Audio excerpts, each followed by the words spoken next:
Por último, abordaremos la tercera parte del reinado de Isabel II, a partir del bienio progresista y hasta su exilio en 1868. Respecto al bienio progresista, hay que decir que con la llamada de la reina Isabel II a Espartero, con la vuelta de Espartero, van a volver al gobierno del Partido Progresista.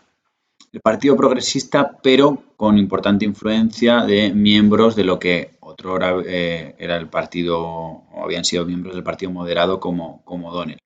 De forma general, como ya vimos, para que triunfase el pronunciamiento fue necesario que O'Donnell,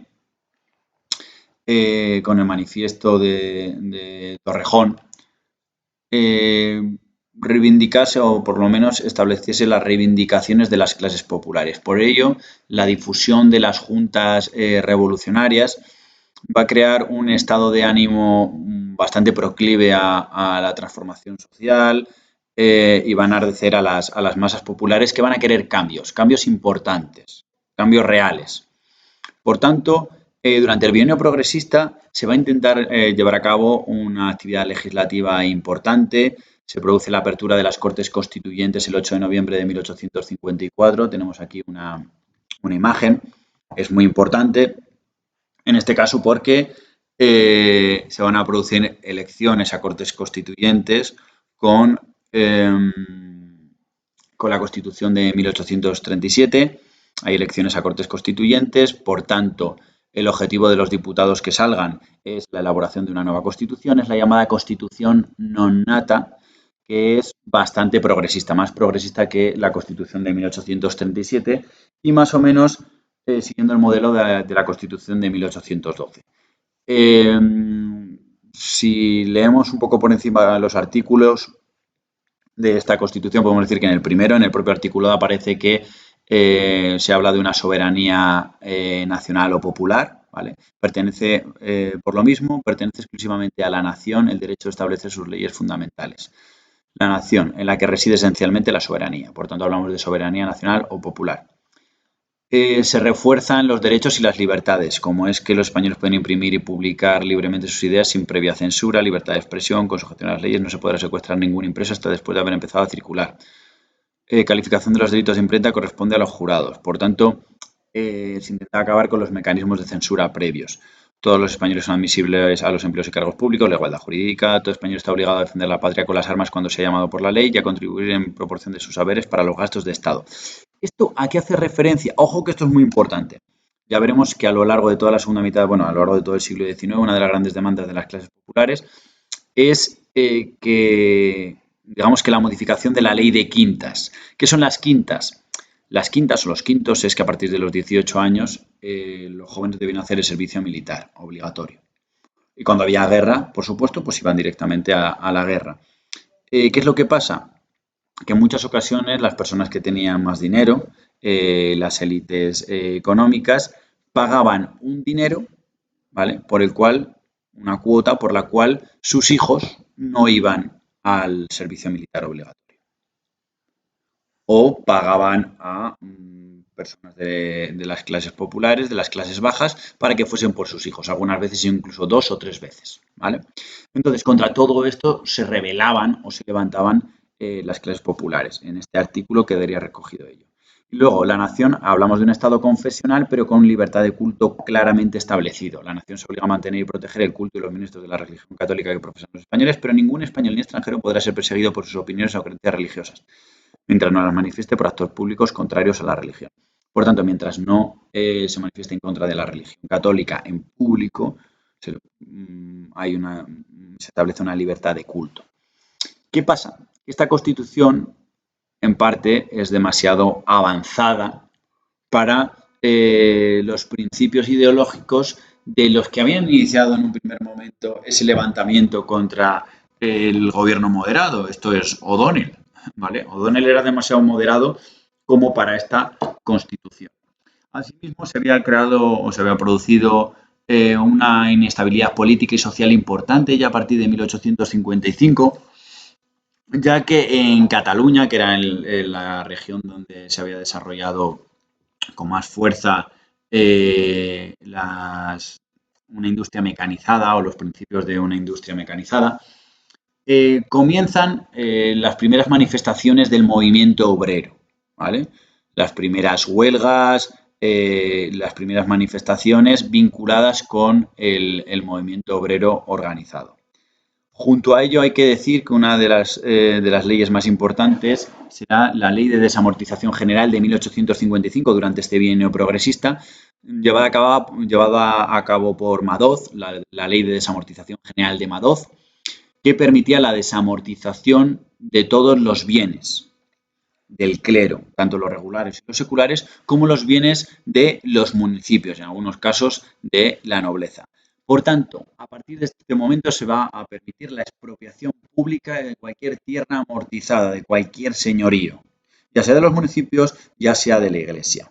Y lo importante de esta ley es que frente a las anteriores, ¿vale? La ley de Mendizábal del año 37, que prosigue luego Espartero durante la regencia de Espartero hasta 1843, estas leyes se habían frenado posteriormente durante la década moderada, pero a partir de la Ley de Desamortización General de Madoz, a partir de 1855, va a proseguir estas paulatinas desamortizaciones hasta finales del siglo XIX, hasta que no quede ni rastro del régimen señorial y todo sea propiedad privada. De esta forma se va a poder ir financiando también el Estado. Por tanto, esto es una ley fundamental, importantísima para el desarrollo económico del país. Por tanto, hemos dicho que va a dar un golpe de Estado O'Donnell que no podía permitir una constitución tan progresista, y entonces volveremos otra vez a gobiernos moderados. En este caso, como no, tendremos siempre la figura como el principal referente del partido moderado de Narváez, que habrá ciertos gobiernos a pesar de la inestabilidad desde 1856 hasta 1858, diversos gobiernos moderados, y luego va a ser el propio O'Donnell el que asuma el gobierno, pero como principal representante o líder de un nuevo partido. Este nuevo partido va a ser la Unión Liberal. La Unión Liberal se encuentra situada ideológicamente entre los moderados y los progresistas, ¿vale? Digamos que son los más moderados entre los progresistas o los más progresistas entre los moderados. Estos miembros de la Unión Liberal. Aquí tenemos a la izquierda de progresistas que a partir de la década de 1850 se van a separar los demócratas de los progresistas, ¿vale? Y luego tendrán escisiones también dentro del Partido Republicano, que veremos que va a repuntar a partir de 1868, ¿vale? Pero en la década de 1850 y 1860 se escinden del Partido Progresista demócratas y republicanos, más a la izquierda. Y luego entre moderados y progresistas surge esta Unión Liberal dirigida por O'Donnell.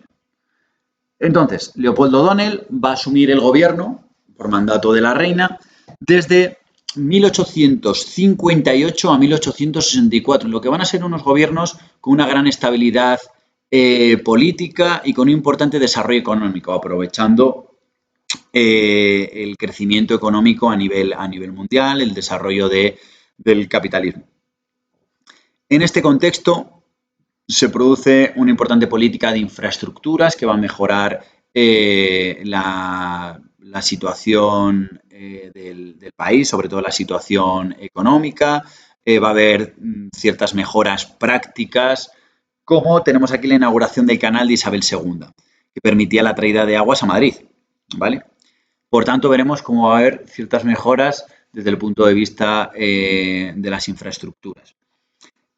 Esto se produce durante el gobierno de O'Donnell, que en un determinado momento, digamos que animado por la buena situación económica del país, se va a lanzar a ciertas aventuras coloniales o en una política exterior pues un poco osada, que va a hacer, pues eso, pues que al final se produzca una crisis económica importante al final de su gobierno, en 1864, y de esta participación en la Conchinchina, en México, bueno, en diversos espacios del ámbito internacional, pues España no va a sacar absolutamente nada. A partir de 1864, O'Donnell abandona el cargo y la reina simplemente, bueno, debido a que en este periodo pues ya iniciamos a partir de 1863 una crisis económica bastante importante dentro del sistema capitalista, la primera gran crisis del sistema capitalista. Por tanto, la situación económica va a ser mala, va a haber crisis de subsistencias también.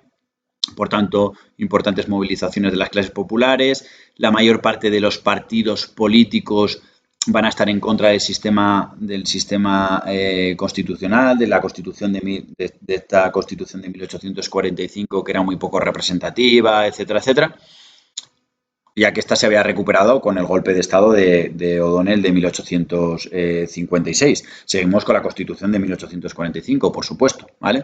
En este contexto, la reina Isabel II cada vez tiene menos apoyo. Solo se puede apoyar en el líder del partido moderado, que va a ser Narváez, hasta 1866.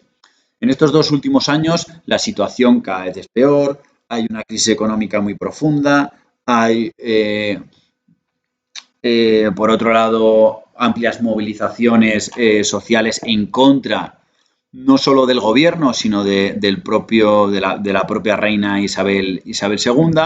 Y el problema fundamental va a ser que los dos grandes líderes, en este caso, que habían sostenido el sistema en las últimas décadas, que eran Narváez y O'Donnell, van a fallecer.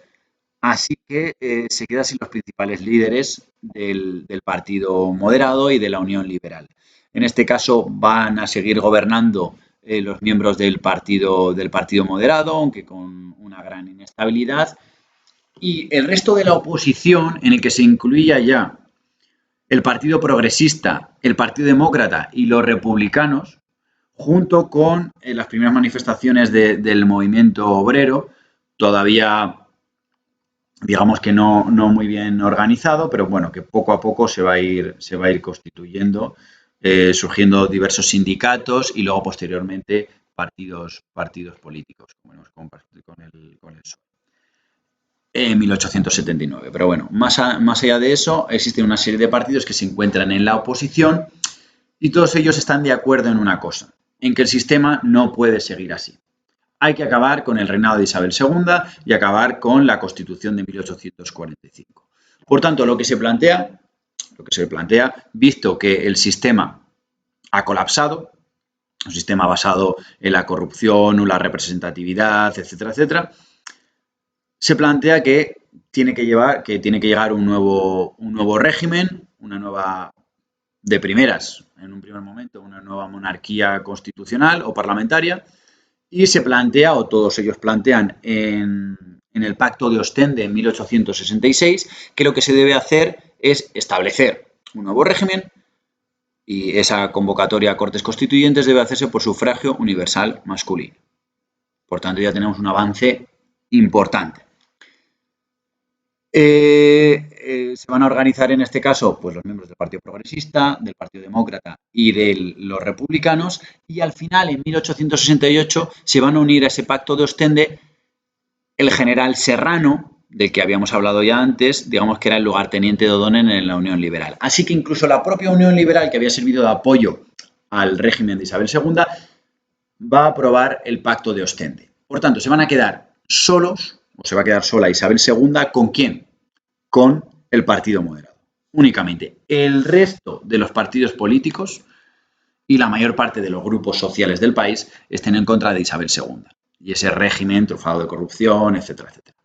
No obstante, antes de que se organice un pronunciamiento, un levantamiento general bien coordinado, se produce un pronunciamiento de carácter progresista, como es el del cuartel de San Gil, que va a ser reprimido duramente. Aquí tenemos el fusilamiento de los sargentos del cuartel de San Gil.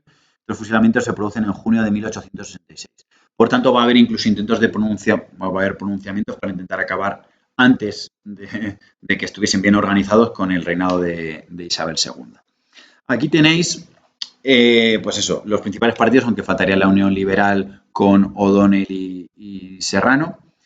Y pues eso, los principales líderes, el apoyo social, que eran los grupos sociales que les apoyaban, el tipo de soberanía, sufragio, etc. Aquí tenemos la aparición del Partido Demócrata en 1849, ¿vale? Después del contexto de las sublevaciones o los levantamientos populares, las insurrecciones de 1848, en el marco de esa revolución, bueno, de esa primavera de los pueblos y demás, que no va a triunfar aquí en España. ¿vale? Por último, ¿cuándo se va a producir ese pronunciamiento, ese levantamiento, esa revolución contra el reinado de Isabel II? Pues es la Revolución Gloriosa, que se inicia el 19 de septiembre de 1868. Va a tener el apoyo de una gran cantidad de generales liberales, de la Unión Liberal, progresistas, demócratas, etc. Entre ellos tenemos aquí a los firmantes el 19 de septiembre de 1868 en Cádiz, porque va a ser la Armada Naval, en este caso, donde se va a proclamar esta revolución, un manifiesto, por supuesto, un manifiesto que es conocido como Viva España con honra, que pretende eso, que pretende acabar con el reinado de Isabel II, y lo deja claramente, lo vamos a leer en un segundito: hallada la ley fundamental, corrompido el sufragio por la amenaza y el soborno, muerto el municipio por la ley de ayuntamientos, pasto la administración y la hacienda de la inmoralidad, tiranizada la enseñanza, muda la prensa debido a la censura. Tal es la España de hoy. Españoles, ¿quién la aborrece tanto que no se atreva a exclamar así ha de ser siempre? Creemos que una legalidad común por todos creada, legalidad común por todos creada, quiere decir una ley creada por todos, aquí es donde viene, digamos, la promesa de que el nuevo gobierno provisional convoque elecciones a cortes constituyentes por sufragio universal. Es decir, que toda la ciudadanía elija a los representantes que establezca la ley. Queremos una legalidad común por todos creada, tenga implícito y constante el respeto de todos. Queremos que un gobierno provisional, que acabo de decir, tras esta revolución, tras el pronunciamiento con apoyo de las clases populares, se crearía un gobierno provisional que represente todas las fuerzas vivas del país, con miembros de todos los partidos, que asegure el orden, en tanto que el sufragio universal echa los cimientos de nuestra regeneración social y política. El principio fundamental, acordado en el Pacto de Ostende, es que las elecciones van a ser por sufragio universal, estas elecciones a cortes constituyentes. Contamos para realizar nuestro inquebrantable propósito con el concurso de todos los liberales, unánimos y compactos ante el común peligro. Por tanto, establece que realmente son todos los españoles, todos aquellos que se sientan liberales, ¿vale?, que crean en un sistema liberal, todos aquellos a los que va dirigido este manifiesto y que deben apoyar este pronunciamiento. Con el apoyo de las clases acomodadas, pero no querrán que el fruto de sus sudores siga enriqueciendo la interminable serie de agiotistas y favoritos. Españoles, acudid todos a armas, único medio de economizar la fusión de sangre.